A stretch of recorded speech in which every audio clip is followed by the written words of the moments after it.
Образованието е најважна алка во една држава. Токму затоа во образовниот процес треба континуирано да се вложува и истиот да се унапредува за квалитетни генерации и идни успешни граѓани.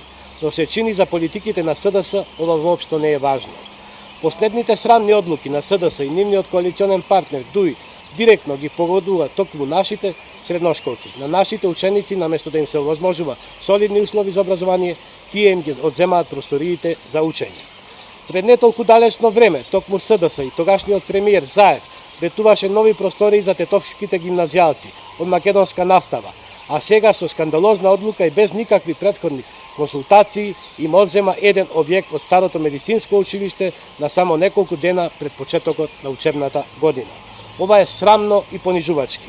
Ова одлука на владата на СДС и ДУИ е удар за тетовското образование. За овие незаконски и скандалозни одлуки ќе ги информираме сите релевантни институции и дипломатски представништва.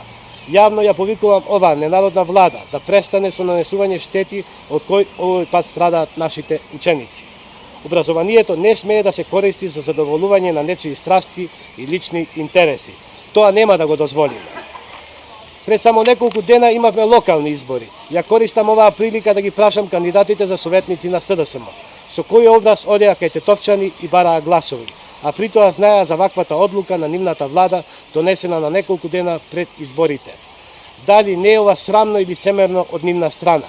Сега нека видат сите тие 1900 тетовчани на кого ги дадоа своите гласови.